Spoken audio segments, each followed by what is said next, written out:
Hello and welcome to the Wheel Crime Podcast, the podcast that is ran by two ladies who play games, shout profanities, and laugh way too often.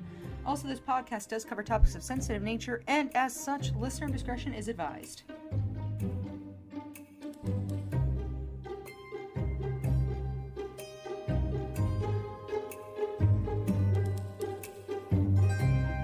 Hello, and welcome back to another episode of the Wheel of Crime podcast. My name is Jen. My name is Emily, and yes, welcome back, everybody. It's been a time. How have you been, Jen? What have you been up to recently? I have decided, well, actually, I don't know what I was going to say there, but I decided? No, scratch that. I have not decided. I was going to say, my husband and I recently booked our European excursion for the summer, or Ooh la la. like end of summer, beginning Yes, of yes, fall. yes. So I'm really excited about that. We're flying to Reykjavik first and doing like a couple days in Iceland, Hell and yeah. then flying from there to Paris, and then going down the like Mediterranean all the way to Italy. Hell yeah. I'm so excited. Well, I hope you're double excited, because you and I are going to do something similar, hopefully soon at some point. So Yeah. don't enjoy Italy too much with him. You got to save it for the girls. I mean, this will be my second time in Italy, so I feel like I can keep the excitement up for a third time. I was going to say third time's the charm. Exactly. Is what I've been told. So Yes. So it's actually lucky that we're going together on my third time. it's very auspicious. It was written in the stars. It was, truly. What about you, Em? What are you up to? Oh God, I wish I was doing something fun, like booking fun trips. I feel like it's just okay, here's the thing. I don't have an issue with weddings or people getting married. But everybody loves to pick very specific times of the year, and I was looking at my calendar recently, and I fully have I think it's like 3 or 4 weddings all within the same month, pretty much, this summer, which is fun. Like, I'm thankfully for these ones I'm going as a guest, so it's not like I have any particular responsibilities to these events other than literally just showing up. But it's also depending on the person and the situation and my relationship with them, like these are all like kind of friends and like close-ish family members, so it's kind of like close enough but distant enough where you still have to feel like you're forcing conversation sometimes, and that part kills me. I would much prefer it like with your wedding where I literally know everybody and I'm like, oh, this is so easy. I don't have to try to talk to anybody. Like, I already know what's happening. Life is great. No, that's not the life I'm about to have. I'm about to have to make so much small talk, and I'm dreading it.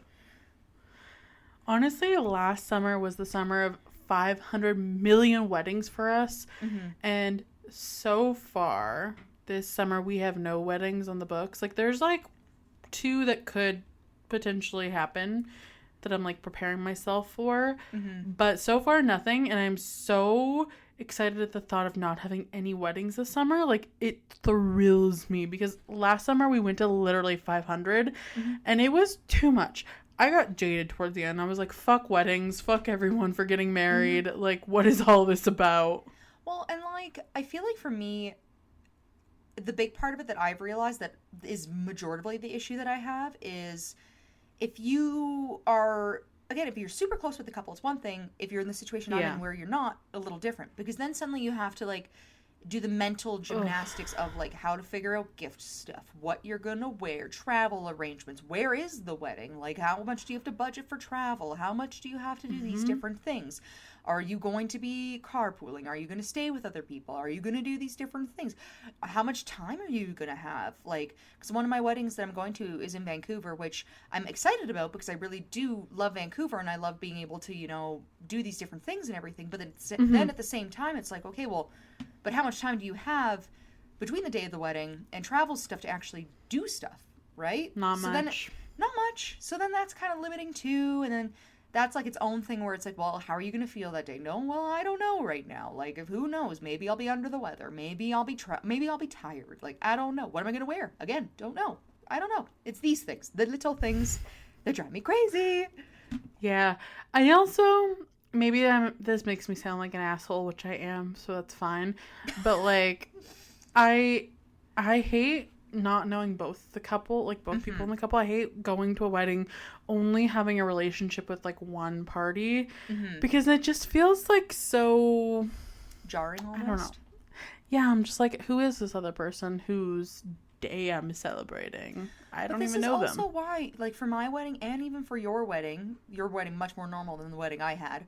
But that's why it made more sense to me, because it's like people who are familiar, but you're close with, who are familiar with both the couple. I feel like sometimes when you go to these weddings where it's like, yeah, like they have a big family and these different things, but then also if it's like, but if you yourself are being invited and you are not super familiar with the couple, and sure, like there's different types of relationships for people, and there's different sorts of things where it might make more sense, like if the other partner travels a lot for work or something, like certain things make sense to me. But if it's you are kind of close to this person and do not know the other person at all, and even the person you're kind of close to you still are not that familiar with, I don't know why you're going. Literally, like there was one wedding I was invited to last summer where I'm like, I'm sort of friends with this person, like we know each other, we've like hung out socially a couple of times, but like not that much, and I didn't know their partner at all, and I'm like, I don't know why I'm here. Like I don't know. But sometimes, and then I didn't even get a +1, so then it was just me, and I was just like, I feel kind of awkward, like I kind of wish I hadn't agreed to this. And that's why I feel like sometimes, too, like, it's different. Like I've had people or situations I've been in before where I'm more familiar with, say, like, the wife versus the husband or whatever. But then the husband makes up for it because he's very, like, charismatic. Or, like I said, he's just busy doing other things. He really wants to get to know people. He's very involved. I feel like that sort of personality, to me, makes more sense if you don't know them.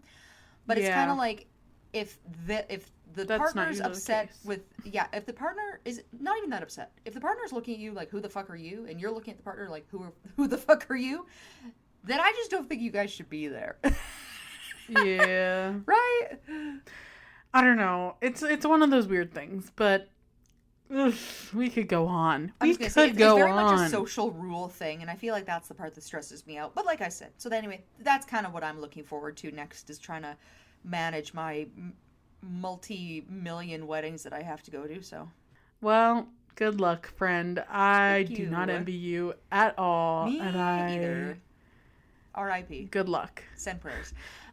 Say goodbye to your savings and all of your weekends. Pretty much. So that's cool. Yeah, well, I know that you are going to be telling me a story today. So should we get into our wheel of questions?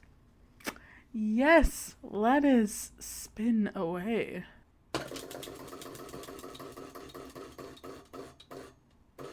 Number 2. How do you feel about the Postal Service? Specifically, Canada Post can eat dicks. Oh my God. I feel like, well, my opinion's probably a little bit more jaded than the average person's, because I also have touched base with the shipping department at work a few times, where in the odd time that we've had to ship things using Canada Post. And it is very much a system that was built for efficiency like 70 years ago and hasn't changed much since. And they are very whimsical in how they manage themselves. And I do not care for it whatsoever. Fair enough. Very whimsical. And by that, I mean, like, for example, we had an issue where we had a pickup scheduled specifically with Canada Post for where it was being sent to, and they kept the date kept getting missed, the pickup date where they were supposed to come by our place and pick up stuff, and I couldn't figure out what was going on. And then so I ended up getting in touch with the post office, who were sending out the truck that was responsible for the area that we were going to be picking up the shipment from, and I'm like, what's going on? And she was like, oh my God, that's so silly. The guy who's the driver, he's actually been on holiday. And we don't have anybody else who drives out there to pick up stuff over there. So you're just going to have to wait until he's back next week. Wow. Hilarious. That's so funny. That is so funny. Wow. I'm so happy we're all having such a great time. Oh my God. And it's not even wow, that would make me scream. I genuinely had like a vision in my head of reaching my my little fist through my phone and just strangling her. But and clearly the cheerfulness is just coming from a place of like a lack of urgency, which also drives me crazy. Like not to say that like people shouldn't feel relaxed at their jobs, but at the same time I feel like you need to be like locked in if you're a postal service. That is a communications network, people. Yeah. Lock in. Lock the fuck in. You heard it here first. Yeah. And that's how I feel about at least our postal system. I'm not sure about anybody else's, but I have heard, at least from some friends of mine who post, or I guess old friends of mine because I haven't spoken to them in a long time, from Europe, that they have a similar opinion of their own postal service. So, I mean, I think the feeling is widespread, universal. You know? Yeah, pretty much. So anyway, but how do you feel about the postal service? I have never really had that many issues, so I feel kind of indifferent, you know? Yeah.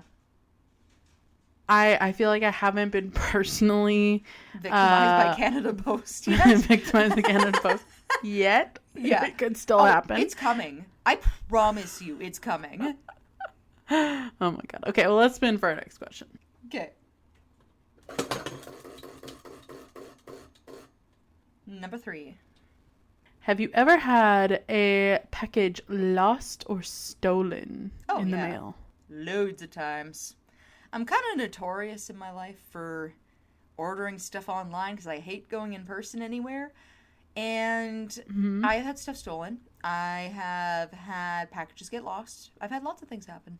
And honestly, it just do be like that sometimes. Is there any that like stand out to you as like really traumatic, where you're like the one that got away? Yeah, actually, I was shopping on Free People a few years ago, and there was this one sweatshirt that had like a bunch of cats on it, but they were all like different like wild cats kind of. It sounds so lame now, but I just thought this was like the cutest sweater ever. But the way that it had done it was very like art style wise. Like it was very neat looking. It wasn't like a regular cheesy cat sweater. It kind of just looked like a National Geographic type sweater. So I loved it. And they only had one left online. So I bought it. And then I waited and I waited and I waited. And then all of a sudden one day I got the weirdest phone call ever from, I think it was FedEx or UPS. And they were like, hi, is this Emily, tracking number, blah, blah, blah. And I was like, yeah, I've actually been waiting for that. It's been like 2 months. Where is that? And they were like, oh my God, so silly. So it was actually sent by ground from our facility in the States. It had accidentally traveled overseas somewhere. I don't know where, because when I tried to pull up the tracking number on their website, it didn't actually go anywhere. So I just had whatever this lady was telling me. And she was like, yeah, so it actually got shipped over to this other place by accident. We got everything figured out. Then it got sent to your address. However, it landed in Calgary yesterday. And I was like, okay. And this was like the middle of the week, right? So I'm like, okay, so it should be here by Friday, right? And she's like, well, actually, the truck that your package was in was stolen. And when we found the truck, it was empty of all packages. So you're going to have to take it up with the place that you, with what'd she say? She was like, the package origin. She's like, so I'm just calling to let you know you'll have to take up with the package origin on potentially getting a replacement or these sorts of things. Cause I think they have it in there, like where it's getting shipped from, like if it's from a business or like a personal address or something. Yeah. So I was like, are you being fucking serious?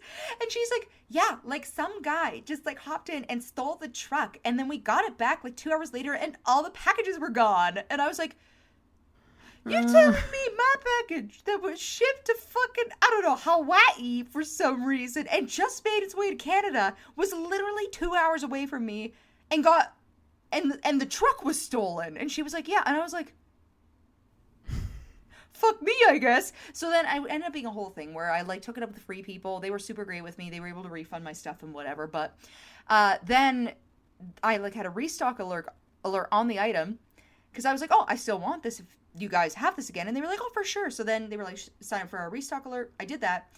Then all of a sudden, it was like, I don't know, a few days later, I got like a restock notification. I was like, oh, this is perfect. I'll just order another one and this time pay for the express shipping. No, what it was actually was they had taken me getting the refund from the one that was stolen as an inventory number, bumped it up, and I rebought the item that was stolen, and then they had to refund me again, and they just took the listing down, and it never went back up. Oh, that's sad. I'm still mad about it. I am still mad about it. Oh my god, that's hilarious. What about you? Nothing nearly as dramatic. There was one, I don't know if I ever told you this, but when we were getting around to your wedding stuff, so you had sent me the link to the bridesmaid dresses that you wanted, yes. And I had ordered it off of Etsy or whatever, and it was a journey getting this dress. I vaguely remember you telling me about this, because I'm pretty sure you got it shipped to your old address, right? My god, I think I ordered that dress like 9 times, because literally the first time I accidentally ordered it to the wrong address, and then I couldn't get it. Yeah. So I was like, cool, I guess I'm just taking the L on that one. I'll reorder it. Mm-hmm. And then they shipped it to the wrong address. They shipped it somewhere in Vancouver, and they're like, yep, it was delivered. And I was like, hello? It was I checked. Like, it was not delivered. Not. Yeah. It was not. And I put the right address this time. And then they're like, okay, like, we'll reship it to you. And then they sent the wrong size, and then I had to, like, go through the whole process of trying to return it, and then it, like, got reshipped again, but it was lost, and they couldn't find it for, like, 2 weeks. Yeah. And then I think I finally got it, and I was like, holy fuck. See, and it's so funny. Not funny, haha, but funny. Because you were the only person who had that problem. My, like, sisters who ordered theirs in from the same listing and everything, not an issue whatsoever. I know. I literally think it was just, like, bad luck, you know? Mm-hmm. It was just like, the little extra stress. The universe was just like, you're not worried enough. Here. I know. And then I think I ended up ordering the wrong size anyway, because it was, like, just slightly too tight. Mm-hmm. I should have ordered one size up, and I was like, you know what? I'm going to make it work, because I can't do this anymore. You're like, I've given up. No more. It's going to be fine. It's going to be fine. It ended up being great. I loved it. You guys were so pretty. Okay, let's spin for our next question. Okay. And then, is this the last one, or we have 2 more? I think we have 2 more. Okay. Number 2. Have you ever won a cash reward for something? No. Like, you've never won, like, a radio contest, or, like, found someone's lost cat, or... I've won? Well, I guess that's not true. I won a scratcher for $2 once. Does that count? Yeah, of course. Okay. I will say that when I was a kid, though, I did enter a drawing contest for Walmart or something, and I did win a giant Hershey rabbit stuffed animal, and I'll tell you what, I might as well have been famous. Dude, that's how I felt in, like, the 3rd grade when I found a Tamagotchi in, like, the back alley, and I was like, holy shit, a free Tamagotchi. The universe provides. Finally, I win. It was, like, the best day of my life, dude. I believe that. Have you ever won a cash prize for anything? I haven't won a cash prize, but I've won, like, other prizes, like... when the Bay first opened in our hometown, they were holding a contest where you could win, like, a diamond necklace, and I won. Huh. Do you still have it, though? I lost it. I was, like, in elementary school, so I can't believe your parents let you have that. Me either. I lost it. Yeah, I have no idea where it is. So that's fun. I would call that cash equivalent. I've won a couple scratchers, but nothing major. Yeah, nothing worth noting for me personally. Be nice if I did though, but I guess I'd have to enter them in order to win. But then that feels like a lot of work. It does. My husband's trying to win a radio contest at the moment, so I did thrift him a physical radio today to listen because he's convinced the online stream has a delay. He's so fun. He's just really brings me joy. I'm so happy. This is the Yeah. life you have. This is good stuff. It is, truly. Yes. So maybe I'll be the recipient of a cash prize soon. Who's to say? This is what I'm manifesting for. Yes. Yes, that's what I'm Yes. manifesting as well. All right, let's spin for our last question. Okay. If you could drive anywhere right now, where would you go? Drive anywhere? Mm-hmm. The mountains, I guess. I don't know. It's I kind of would refreshing. I would drive straight to you. I would love that, especially since the lake is melted now. We could really feel our oats out here. Yeah. I love that. That's cute. How about this? You drive to me, and then I drive us to the mountains. Ooh, how about you drive to me and then I drive us to the mountains because I'm closer than you are. That's a way better plan. Let's do that. Okay. Okay. I'm gonna guess for your story today that it is some guy who wins $1 million and he's like, "Fuck all y'all! I'm fleeing to the wilderness where nobody can ever find me or my money." And then somebody's like, "Joke's on you! I am under your car and now you're dead." Nope. Not at all. Damn. Not even close. Not even I close. really thought I had it this time. Not this time, Em. So, on August 14th, 1962, two gunmen stopped a U.S. mail truck that was delivering $1.5 million in small bills from Cape Cod to the Federal Reserve Bank in Boston, Massachusetts. The hijacking occurred on Route 3 in Plymouth, Massachusetts. The two robbers, dressed as police officers and brandishing submarine guns, tied up the driver of the truck and the guard and drove the truck themselves to places unknown where the money was dropped off in several places. This is what I imagine happened to your sweater. Pretty much, I think, yeah. Yeah. That sounds very familiar, actually. So the truck and its two tied-up occupants were abandoned in Randolph, Massachusetts, alongside Route 128. For 5 years, the U.S. Postal Inspection Service, as well as the FBI, intensively combed New England for leads in the robbery, but were frustrated at the lack of evidence.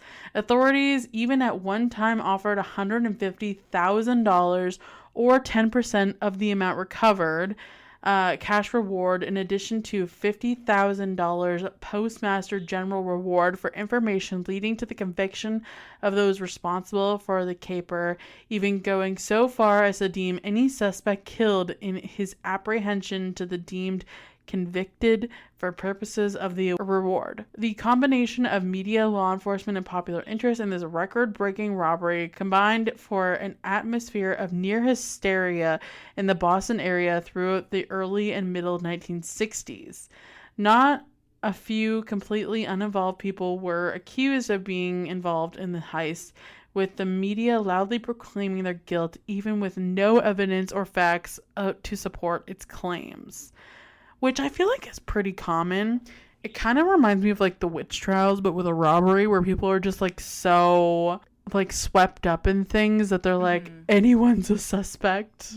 Yeah, I don't know why that is. I feel like, because you're right, like even with like Bonnie and Clyde and stuff, it gets very romanticized.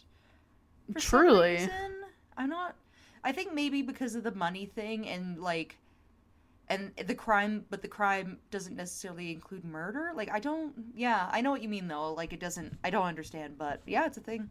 It's just like, yeah, I feel like it happens so much that it must be some sort of phenomenon where like when something like unusual happens and it causes mass hysteria, like, I don't know, there's something about that. Right?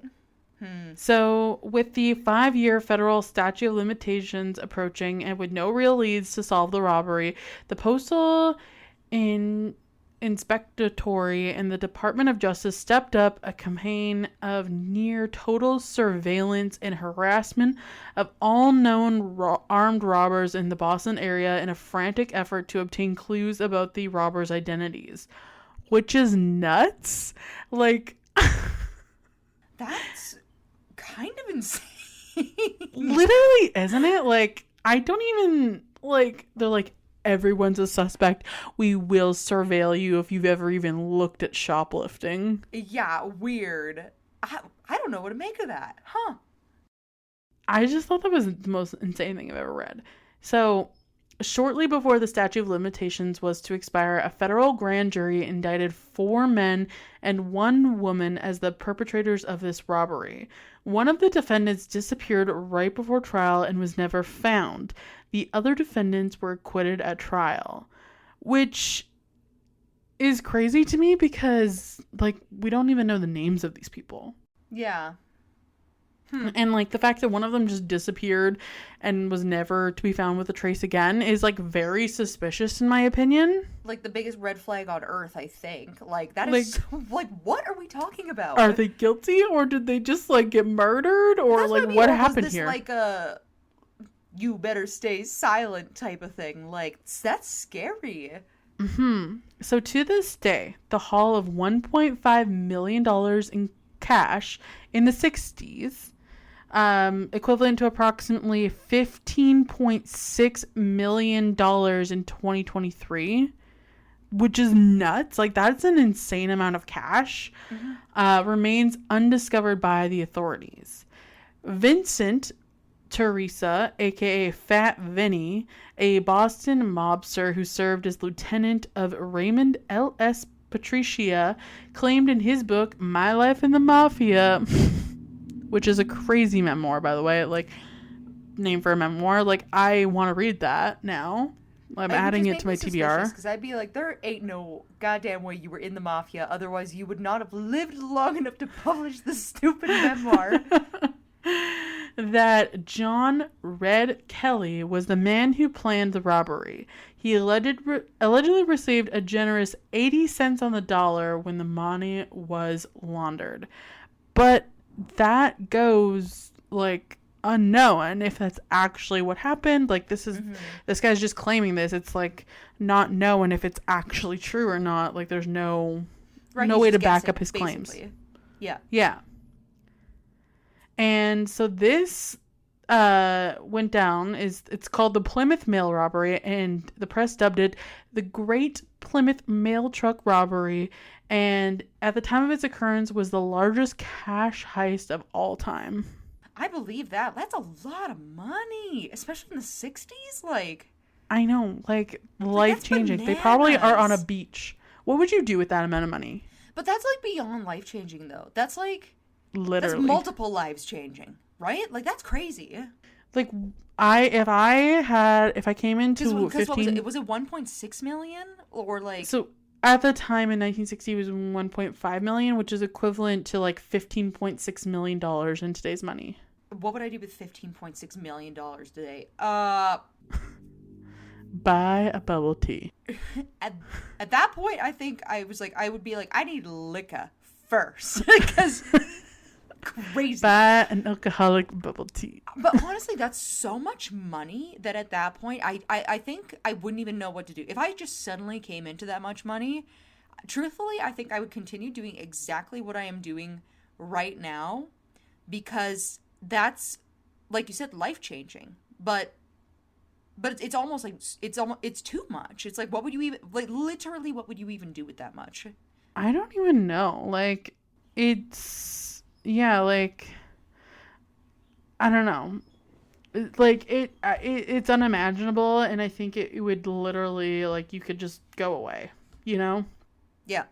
You could literally do whatever you'd want. You could do the old, like, I've been really, in my moments where I get stressed and think about where I would like to be in life right now, I always picture Enya with her, like, 15 cats in her castle in Scotland or wherever she lives. Mm-hmm. That would be me tomorrow. Like, that is so crazy. So, just to, like, kind of, like, continue that, like, just, like, a little nightcap on that. So, this John Red Kelly guy, who allegedly planned this robbery, according to this guy's memoir, was not a made man, but he operated within a criminal network that included armed robbers, mobsters, and hitmen. He committed a string of robberies alongside other mob affiliates and associates, including Boston mobsters Phil Cresta, Vincent Teresa, and Carmelo Marlino. While cooperating as a government witness, he admitted to being a hitman for hire for New England mob boss Raymond Patricia. So in the My Life in the Mafia book, Teresa says how basically Red planned and orchestrated this robbery, and by Teresa's account, Aggie and Kelly led a group of bank robbers and hold-up men to plan the robbery. For weeks leading up to the heist, Billy Aggie followed the mail truck to learn the route and determine necessary precautions. In the Mob and Me Wise Guys and Witness Protection Program, former U.S. Marshal John Partington, who served as Kelly's handler, outlined how Kelly folded Boston mob boss Jerry Anglio into the operation. Kelly claimed that Anglio gave the crew $7,000 for fake police uniforms, masks, and shotguns, and helped the crew launder the stolen money. His involvement illustrates an important point about heists. The men who pull them off may not all be mobsters, but the mob expects a cut no matter what. Mm-hmm. So that's just like the most prominent theory, but again, there's like no proof that that's actually how it happened. Yeah, I mean, I could see it, especially since clearly these people had some sort of skill to be able to pull this off. So I mean, $7,000 for fake police uniforms, like those must be looking very legitimate. Right? I don't know. Right? That's a lot of money in 1960 for a costume. Oh, absolutely, yeah. Yeah, that's my tale for you today. It's a nice short and sweet one. I like that. I literally, it's like you said, I can't even wrap my head around that. Like, just first of all, how they got away with it in the first place, crazy. The amount of money they got away with, double crazy. And like, and the whole like not really having an answer either. I also find that really weird, because you would think that like for something that big, like they would have been able to figure it out, but I don't know, weird. Yeah, it's like the last robbery that I talked about a couple episodes ago, where it's just like such a large amount of money that you would think they would get caught and we would have like firm answers of who did it, but we don't, and that's like the weird part to me. Well, especially when it gets closer to like being more recent, like even after like you said, the 1960s, like, you know, you get to this point where you're like, oh yeah, like they should be caught, because there's no way you're not spending that and they're not tracing that, and then it just doesn't happen, and you're like, then where did it go? Like, and as far as I know, they didn't release like the serial numbers for the money, which is also kind of odd to me. Right? Maybe it was an inside job. Ooh, maybe it was an inside job. Because that's weird that they wouldn't be tracking it either, right? I mean, maybe they did, but they just didn't tell people they were. Like, I don't know. But the fact that they put like every potential robber on surveillance in all of Boston is just like kind of crazy. Isn't it? I know, I keep thinking about that and I'm like, that is genuine insanity. Like, I understand wanting to catch them, but that is all like, that goes, here's the thing. If you are trying to solve a crime, if you're trying to solve a crime, I imagine you're going through the most logical answers of how you're going to get to a point. Logically speaking, people who just got away with that much money are not going to be out stealing right away. What do you, like, in what They're way? good. Like, they're so good. They may never steal again. Like, in life. Like, they're set. Yeah, why are you monitoring, like, like you said, surveillance footage? Like, that doesn't even make any sense to me. But yeah, it's crazy. And again, I just really want this to get solved just so I can know, you know? Right? So many questions and not enough answers. But that does bring us to the end of our episode today. If you liked it, please make sure to leave us a review on wherever you're listening to our podcast. As always, 5 stars is always appreciated. Besides that, we have our website, which is www.wheelofcrime.com if you want to check us out on there. We have our Patreon, which is wheelofcrime@Patreon. We have our email, which is wheelofcrime@gmail.com. And we have our social media, which is on Facebook, X, Instagram, and TikTok, all at Wheel of Crime if you want to check us out on there. And say you listen to today's episode and you're like, I have a story about a bank robbery, or I have a story about somebody who came into lots of money and then something crazy happened. Write into the show. Tell us all about it. We love those kinds of stories. And if you do, you might get the chance to be featured on our next listeners episode, which should be coming up here by the end of the summer. So buckle up. Should be fun. Should be fantastic as always, and a great time for us all. Yes, and that's it. That's all. We'll see you next week for another new episode. Okay, bye. Bye.